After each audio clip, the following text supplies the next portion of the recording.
جو مشہور کائنات ہے کہ میرے رب تعالیٰ ارشاد فرماتا ہے یہ محمد اگر آپ نہ ہوتے میں سورج چار کا ڈبرا کرتا تو وہ ذات بارک تعالیٰ جس نے ہمیں انسان کے بعد اپنے محبوب کو محبوبی بنایا ہم اس پروردگار کا شکر ادا کرتے ہیں ہم اس رب ذوالجلال کا شکر ادا کرتے ہیں کہ جس نے ہمیں زندگی میں ایک دفعہ پھر عید دیکھنا نصیب فرمائی کہ جمعہ مبارک کرے کہ میرے نبی کریم علیہ السلام ارشاد فرماتے ہیں امت کے سنو خیر من طلعت علیہ الشمس یوم الجمعہ بہترین دن جس میں سورج نکلتا ہے وہ جمعے کا دن ہے سبحان اللہ آپ روزانہ دیکھتے ہیں کہ مشرق سے سورج نکلتا ہے اپنی جو دین کے مطابق معمول کے مطابق مشرق سے نکلتا ہے مغرب کی طرف ہو جاتا ہے لیکن میرے محبوب فرماتے ہیں بہترین دن رب ذوالجلال کی بارگاہ میں جس دن سورج مشرق سے طلوع ہوتا ہے اور مغرب میں جا غروب ہوتا ہے بہترین دن رب ذوالجلال کی بارگاہ اقدس میں جو سب دنوں کا سردار ہے جس کو سید الایام کہا جاتا ہے وہ بہترین دن کو جمعہ مبارک صلی اللہ علیہ وسلم کہ ہمارے حبیب علیہ السلام کے وسیلے سے ہم رب ذوالجلال کی اس نعمت پر بھی شکر ادا کرتے ہیں جس نے ہمیں زندگی میں ایک دفعہ پھر جمعہ دیکھنے کا نصیب فرمایا پھر ہم دل کی گہرائیوں سے اس نعمت کا بھی شکر ادا کرتے ہیں کہ اس نے ہمیں اپنی مسجد میں اپنے گھر میں حاضر ہونے کی سعادت عطا فرمائی کہہ دیجیے سبحان اللہ تو یہ تمام تعریفیں اس رب ذوالجلال کے لیے جس نے کلمہ کن سے اس کائنات کو وجود بخشا، جس کی قدرت کاملہ سے جس نے 6 دنوں کے اندر اس کائنات کو تخلیق فرمایا، اور اس رب ذوالجلال جو ہر ایک سے پاک ہے، اس کی تعریف بیان کرتے ہیں، اور اسی کے لیے تمام تعریف ہیں کہ قرآن شروع ہی اس کی تعریف سے ہوتا ہے۔ کہہ دیجیے سبحان اللہ۔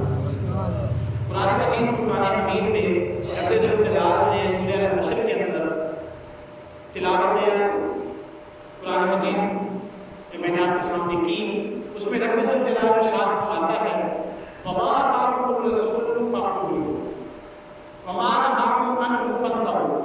جو نبی کریم علیہ السلام جو میرے محبوب تمہیں عطا فرمائے فَخُذُوهُ، اس کو لے لو، وَمَا نَهَاكُمْ عَنْهُ فَانتَهُوا، جس چیز سے تمہیں منع کریں اس سے باز آ جاؤ، جس چیز سے تمہیں روکیں اس سے رک جاؤ، جو تمہیں عطا کرے وہ لے لو، جس چیز سے تمہیں منع کرے اس چیز سے پرہیز کرو، اس چیز سے اجتناب کرو۔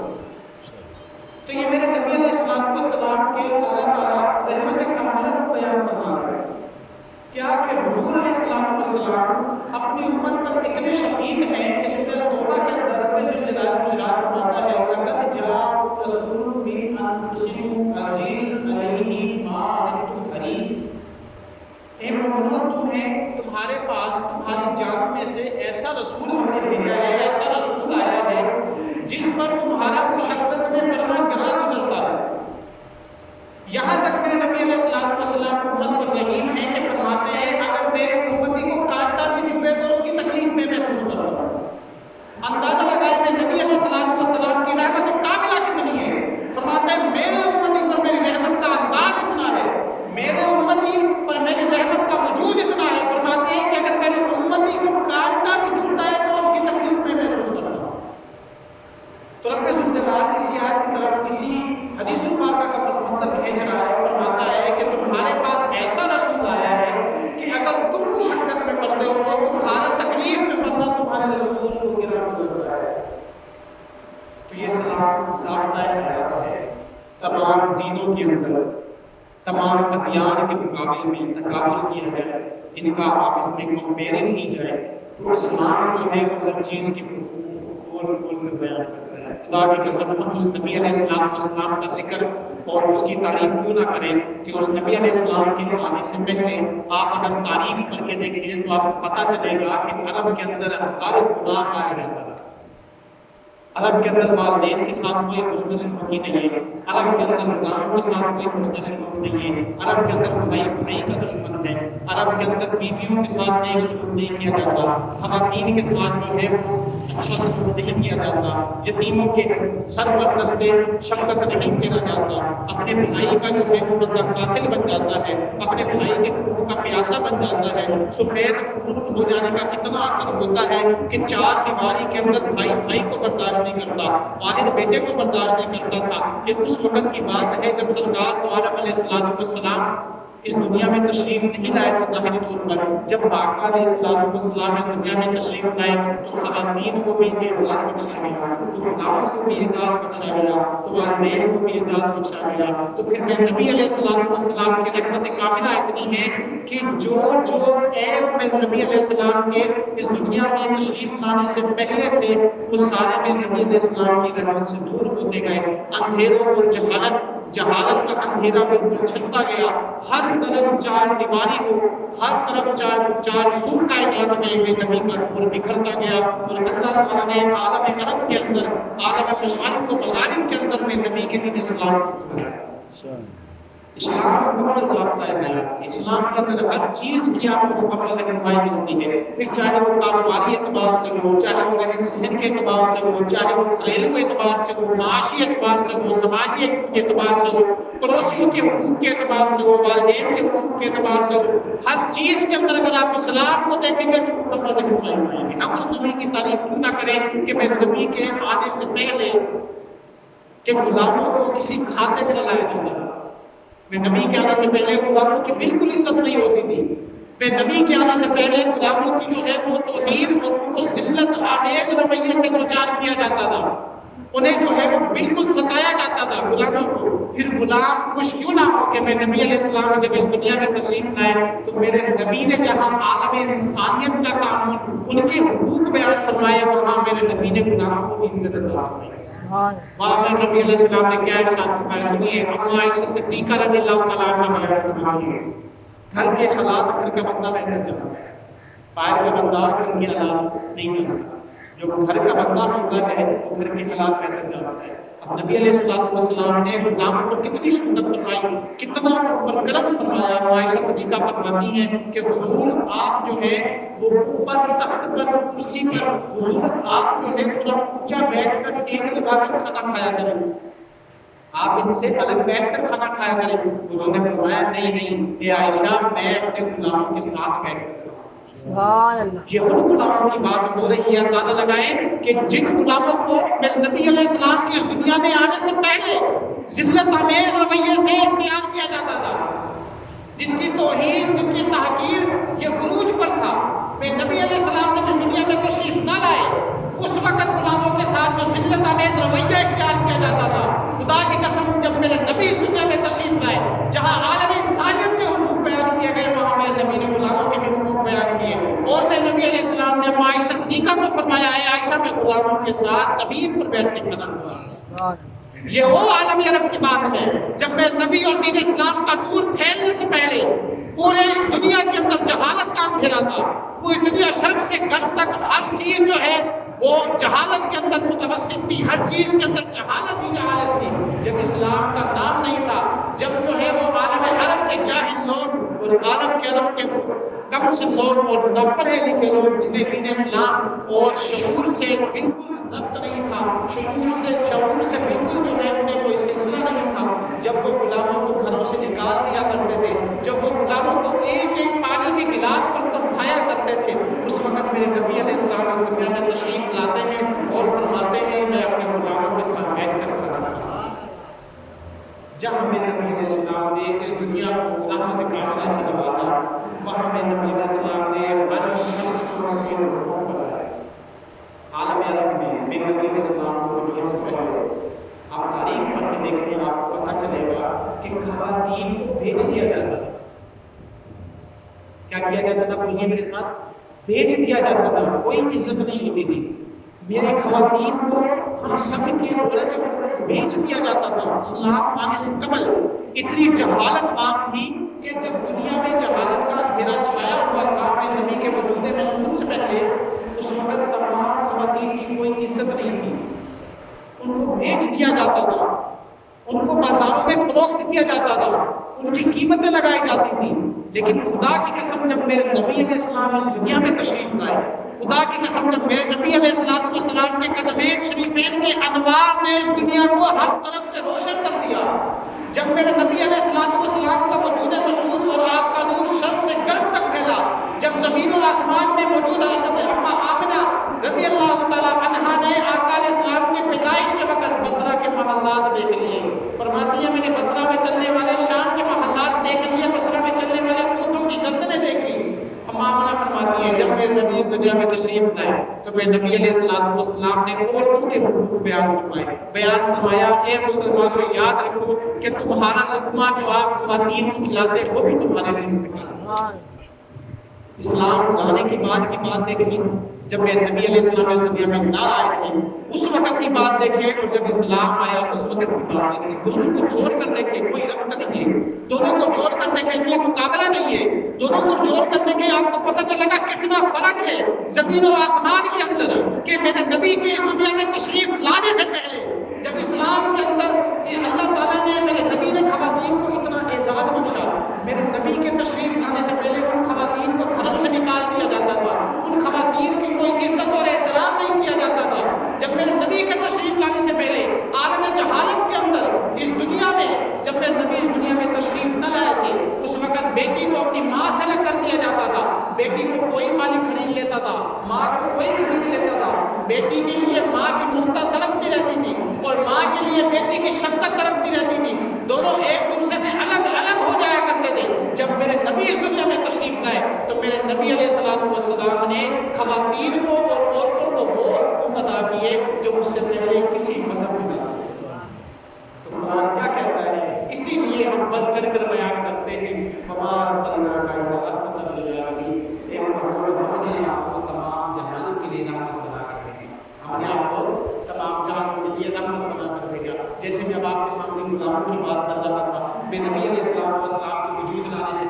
کہ نبی علیہ السلام کے دنیا میں تشریف آنے سے پہلے غلاموں کے ساتھ ذلت والا سلوک کیا جاتا تھا. ہلکی سی غلطی ہو جائے غلاموں کو کوڑے مارے جاتے تھے. اندازہ لگائے ہلکی سی غلطی ہو جائے. جب میرے نبی اس دنیا میں تشریف لائے میرے نبی کے اخلاق سنیے. حضرت انس فرماتے ہیں 10 سال میرے نبی کی خدمت کی. کتنی؟ 10 سال میں نبی علیہ السلام کی خدمت کی. حضرت انس بن مالک رضی اللہ تعالیٰ عنہ فرماتے ہیں جب آقا علیہ السلام کی میں خدمت میں رہا کرتا تھا آقا علیہ السلام نے 10 سال میں مجھے کبھی نہیں فرمایا کہ انس تم نے یہ کام کیوں کیا ہے اور یہ کام کیوں نہیں کیا. یہ کام کیوں کیا ہے اور یہ کام کیوں نہیں کیا کبھی نہیں کہا. حضرت انس بن مالک فرماتے ہیں اندازہ لگائیے غلاموں کے حقوق نہیں ہے تو کیا ہے. میرے نبی کے اسلام سے پہلے اس دنیا میں تشریف لانے سے پہلے جب غلاموں کو مارا جایا کرتا تھا غلاموں سے بیلوں کی طرح کام لیا جاتا تھا طاقت سے زیادہ بوجھ ڈالا جاتا تھا. اس سے زندگی کو بھی دیکھیں اور جب میرے نبی آئے غلاموں کے ساتھ بیٹھ کے کھانا کھا رہے ہیں اس زندگی کو بھی دیکھیں. کتنا فرق ہے کتنا فرق ہے کہ ایک طرف غلاموں کو مارا جاتا ہے اور ایک طرف میرے نبی نے غلاموں کے ساتھ کھانا کھا کر بتایا کہ غلاموں کے حقوق کیا ہے. کھانا کھا کر بتایا کہ غلاموں کے حقوق کیا ہے. جہالت اتنی تھی کہ میرے نبی علیہ السلام نے تو ابھی عطا فرمایا اپنی امت کو دین اسلام کو فروغ بخشا. اس سے پہلے کیا تھا؟ اس سے پہلے آپ کو پتا ہوگا تاریخ پڑھ کر دیکھیں تو آپ کو پتا چلے گا اس سے پہلے والدین کو گھروں سے نکال دیا جاتا تھا. والدین کو گھروں سے نکال دیا جاتا تھا. ماں کے ساتھ بدسلوکی کی جاتی تھی. ادب و احترام کا کوئی نام و نشان نہیں تھا. لیکن جب میرے نبی علیہ السلام اس دنیا میں تشریف لائے میرے نبی نے دیکھا کہ جہالت کا دورہ ہے والدین کا کوئی ادب و احترام نہیں. تو میرے نبی علیہ السلام اس دنیا میں تشریف لائے. آپ نے صحابی کو فرمایا صحابی نے پوچھا حضرت میرے والدین کا مجھ پہ کیا حق ہے؟ تو آقا علیہ السلام نے فرمایا وہ جنت کا بنار کا وہ تیری جنت بھی ہے تیری دوزخ بھی ہے. وہ تیری جنت بھی ہے وہ تیری دوزخ بھی ہے. تو پتہ چلا میرے نبی علیہ السلام نے کہ خدمت کر کے اگر والدین کی تو جنت میں چلے جاؤ گے لیکن اگر نافرمانی کی بدسلوکی کی ادب و احترام کا لحاظ نہ رکھا تو جنت میں چلے جاؤ گے. تو یہ میرے نبی علیہ السلام کی رحمت کاملہ ہے. اپنی امت پر کیا فرماتے ہیں؟ اب آپ دیکھیں کہ جب آپ وضو کرتے ہیں نماز پانچ وقت کے لیے تو وضو کے اندر 4 فرض ہوتے ہیں. سب سے پہلا کون سا ہوتا ہے کہ مکمل منہ کو دھونا. اس کے بعد جو ہے وہ پتنی سمیت ہاتھ دھونا. پھر چوتھائی سب کا مسا کرنا 3 فرض ہوئے. چوتھا فرض کیا ہے نبی علیہ السلام نے جو اپنی امت پر ہے چوتھا فرض یہ ہے کہ آپ مکمل منہ پاؤں. یہ 4 فرض ہیں. لیکن میں نبی علیہ السلام کا فرمان سنیے. میں نبی فرماتے ہیں لولا ان اشرک علی امتی لامرتهم بالسواک مع كل صلاۃ.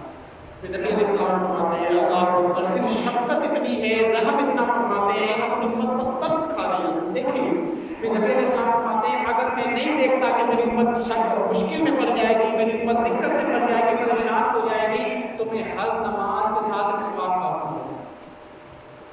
ہر نماز کے ساتھ مسواک کا حکم دوں گا. اب جن کے پاس مسواک ہے تو سبحان اللہ, جن کے پاس نہیں ہے وہ کہاں جاتے ہیں.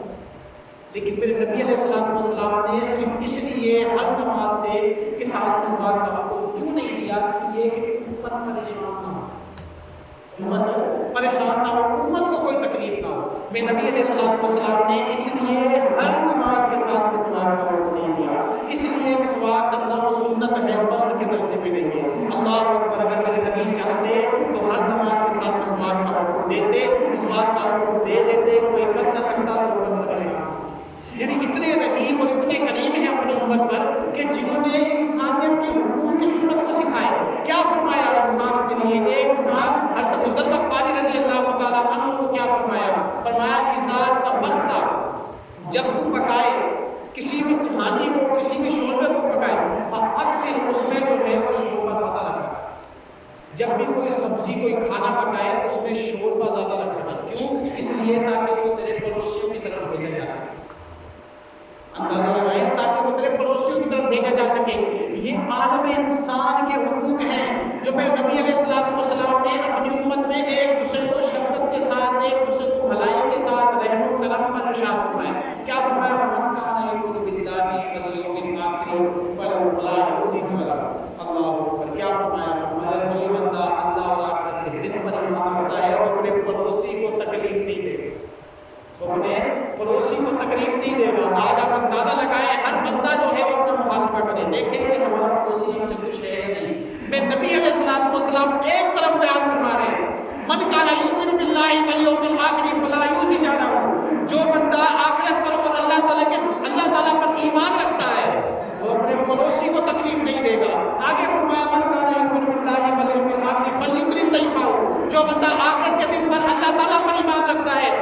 مہمان کی عزت کرے گا، وہ اپنے مہمان کی عزت کرے گا۔ اب میرے نبی کے فرمان سے پہلے جب اس دنیا میں جہالت ہی جہالت تھی، اس دنیا میں کچھ نہیں تھا، لاشعوری ہی لاشعوری تھی، علم کا نام نہیں تھا، جب اس دنیا میں کوئی پڑھا لکھا بندہ نہیں تھا، جب اس دنیا میں انسانیت کے حقوق پتہ نہیں تھے، جب اس دنیا میں والدین کا ادب و احترام پتہ نہیں تھا، جب اس دنیا کے اندر پڑوسیوں کے حقوق پتہ نہیں تھے، بھائی کو بھائی نہیں سمجھا جاتا تھا، مہمان کو مہمان نہیں سمجھا جاتا تھا، بدسلوکی، نااحترامی، ادب و احترام کا نام و نشان نہیں تھا، ہر چیز کے ساتھ غلط رویہ اختیار کیا جاتا تھا، جب مہمانوں کی عزت و احترام نہیں کیا جاتا تھا، اس وقت میں نبی تشریف لا کر فرمایا من کان یؤمن باللہ والیوم الآخر، اے مسلمانوں تم میں سے جو بندہ اللہ تعالیٰ پر آخرت کے دن پر ایمان رکھتا ہے وہ اپنے مہمان کی عزت کرے، وہ اپنے مہمان کی عزت کرے، جو میرے نبی نے خامی دیکھی اس کی اصلاح فرمائی۔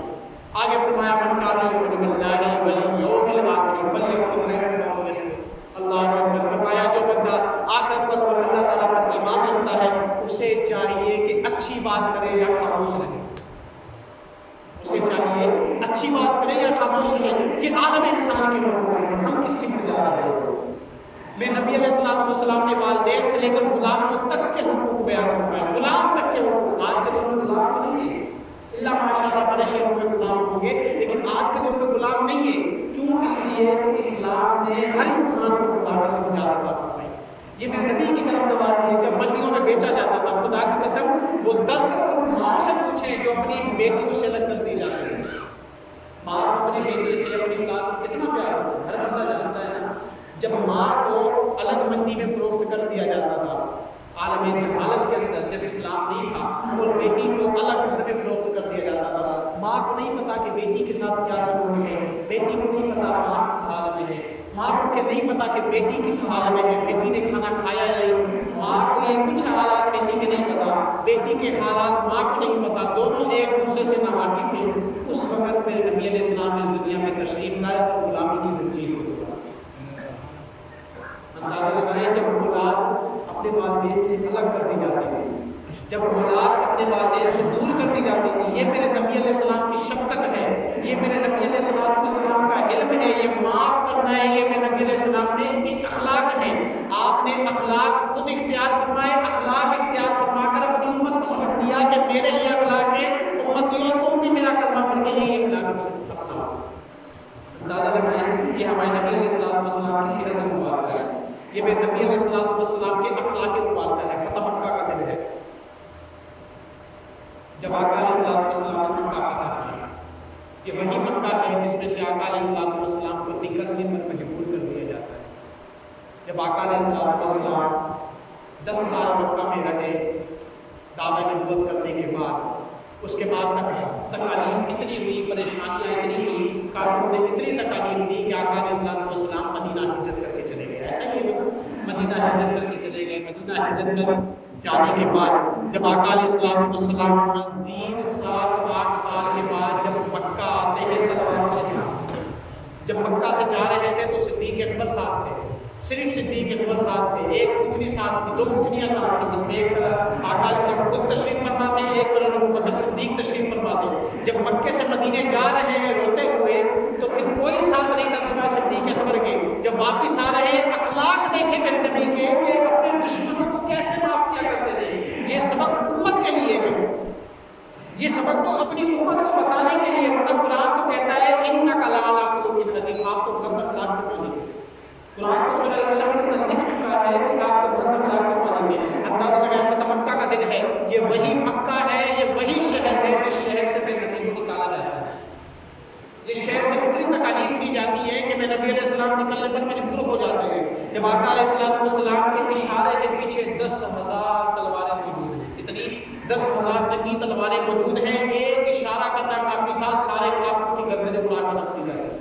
پھر سامنے وہ بھی کھڑے جنہوں نے گالیاں دی، پھر سامنے وہ بھی کھڑے ہاتھ باندھ کے جنہوں نے پاگل کہا معاذ اللہ، پھر سامنے وہ بھی کھڑے جنہوں نے مجنون کہا معاذ اللہ، پھر سامنے وہ بھی کھڑے جب میرے نبی نماز ادا کیا کرتے تھے تو تالیاں بجاتے تھے تاکہ اپنی نماز بھول جائیں، پھر سامنے وہ بھی کھڑے جنہوں نے راستوں میں کانٹے بچھائے، پھر سامنے وہ بھی کھڑے جنہوں نے مجنون کہا، شاعر کہا، پاگل کہا، جنہوں نے قرآن کا انکار کیا، جنہوں نے گالیاں دی، پھر سامنے وہ بھی کھڑے جنہوں نے اوجڑیاں رکھی۔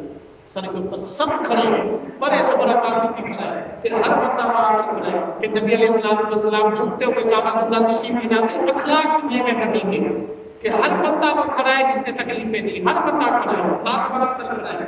اس وقت میں نبی کے ایک اشارے پر 10,000 اونچے تلواریں موجود ہیں۔ میں نبی علیہ السلام تشریف لاتے ہیں، پوچھتے ہیں بتاؤ آج میں تمہارے ساتھ کیا سلوک کروں،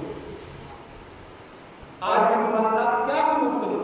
چاہیے تو یہ تھا ہمارا جیسا بندہ ہوتا تو جیسے تکلیفیں دی تھی ویسے ہی پہلے فرصت میں اڑا دیتا اسے، بدلا دیتا۔ آج جیسے دور چل رہا ہے کیا ہوتا کہ معافی تو ہے نہیں، صبر کا پیمانہ تو ہے نہیں، صبر کا وعدہ تو ہے نہیں۔ ہمارا جیسا بندہ ہوتا جس نے تکلیف دی، ایک گالی دی تو آگے سے اور مکمل چل کر گالی کے کچھ تک بات آتی ہے، جھگڑے تک باتیں پہنچ جاتی ہیں۔ اب سنیے میں نبی علیہ السلام کو گالیاں بھی دی، انہوں نے شاعر بھی کہا، مجنون بھی کہا، پاگل بھی کہا، انہوں نے کہا آپ تو قرآن مجید اپنی طرف سے گھڑ کے لاتے ہیں، انہوں نے میرے نبی علیہ السلام کی نماز دیکھ کر تالیاں بھی بجائی، انہوں نے میرے نبی علیہ السلام کی راہ میں کانٹے بھی بچھائے، انہوں نے میرے نبی علیہ السلام کی حالت سجدہ میں بوجھلیاں بھی رکھی، ہر چیز رکھی، میرے نبی علیہ السلام کو ہر قسم کی تکلیف دی۔ وہ بھی کھڑے ہیں جنہوں نے طائف کے میدان میں پتھر مارے، ہر بندہ کھڑا ہے۔ میں نبی علیہ السلام گھوڑے پر اونٹنی پر تشریف فرمائے، اونٹنی پر تشریف فرماتے بتاؤ آج تمہارے ساتھ کیا سلوک کروں؟ پھر وہ سارے کافر کہتے ہیں ہم آپ کو شریف نتیجہ سمجھتے ہیں۔ پھر میرے نبی علیہ السلام کے زبان مبارک سے نکلے ہوئے الفاظ سنے، بخاری شریف کے امام بخاری فرماتے ہیں لا تثریب علیکم اليوم اذهبوا فانتم طلقاء، جاؤ آج تم پر کوئی ملامت نہیں، تم سب آزاد ہو، تم سب آزاد ہو، جاؤ کوئی مسئلہ نہیں، تم سب آزاد ہو، تم سب کو معاف کیا۔ سارے کھڑے جنہوں نے بڑے بڑے جرم کیے، سارے کھڑے جنہوں نے بائیکاٹ کیا 3 سال تک میرے نبی سے، 3 سال تک بائیکاٹ کیا، نہ کھانا دیتے تھے، نہ پانی دیتے تھے، نہ کوئی بات کرتا تھا، نہ گھر میں آنا جانا تھا، نہ سلام و کلام تھا، کچھ نہیں تھا میرے نبی کے ساتھ۔ 3 سال تک بائیکاٹ کیے رکھا میرے نبی سے، پورے شہر نے، مکہ کے ہر بندے نے 3 سال تک میرے نبی سے بائیکاٹ کیے رکھا۔ وہ بھی کھڑے ہیں تکلیف دینے والے، لیکن میرے نبی فرماتے ہیں لا تثریب علیکم اليوم، آج تم پر کوئی ملامت نہیں ہو، اذهبوا فانتم طلقاء، جاؤ آج تم سب آزاد ہو، جاؤ آج تم سب آزاد ہو، سب بخشے ہو۔ تو پھر اس مکہ فتح مکہ کے اندر جب میرے نبی نے سب کو معافی عطا فرمائی، جب فتح مکہ کے اندر میرے نبی نے سب کو اپنے شان اخوت دکھائی کہ یہ درگزر کا موقع ہے، یہ درگزر کا وعدہ ہے، یہ صبر کا وعدہ ہے، جب میرے نبی نے سب کو معافی عطا فرمائی تو اس وقت اکثر و بیشتر کافر مسلمان ہو گئے۔ تو یہ امت کے لیے سبب ہے، یہ امت کے لیے ایک درس ہے کیا کہ انسانیت کی بہت بڑی اہم چیز ہے۔ انسان آپس میں اگر دوسرے انسان کے حقوق ادا کرتا ہے، یہ بہت ہی اعلیٰ درجے کی خاصیت ہے، یہ اعلیٰ درجے کی صفات ہے۔ آپ اگر کسی کو سلام بھی کرتے ہیں سلام، تو اس کی بھی بہت بڑی نیکی ہے۔ ہم نے تو سلام کو معمولی سمجھا نا کہ جس سے صرف جان پہچان ہو اس کو سلام کیا جائے، نہیں۔ میں نبی علیہ السلام کی حدیث مبارکہ میں آقا علیہ السلام نے ارشاد فرمایا اس بندے کو بھی سلام کر جس کو جانتا ہے، اس کو بھی سلام کر جس کو نہیں جانتا، اس بندے کو بھی سلام کرو جس کو پہچانتے ہو، جس کو نہیں پہچانتے ہو اس کو بھی سلام کرو۔ یہ سلام کرنا میں نبی علیہ السلام کی سنت ہے، کیوں؟ اس لیے کہ انسانیت کے حقوق میں سے ہے۔ جب آپ کسی کو سلام کرتے ہیں تو اس کا مطلب ہے کہ تم پر سلامتی ہو، آپ اسے دعا دیتے ہیں، واپس میں آپ کو وعلیکم السلام کہتا ہے تو وہ بھی آپ کو دعا دیتا ہے۔ یعنی محبتیں پیدا کرنا میں نبی نے کہ مسلمان کا بھائی بن جائے، مسلمان کا ایک دوسرے کا خیر خواہ بن جائے، نصیحت عطا کرنے والا بن جائے، تو میں نبی علیہ السلام نے ہر طریقہ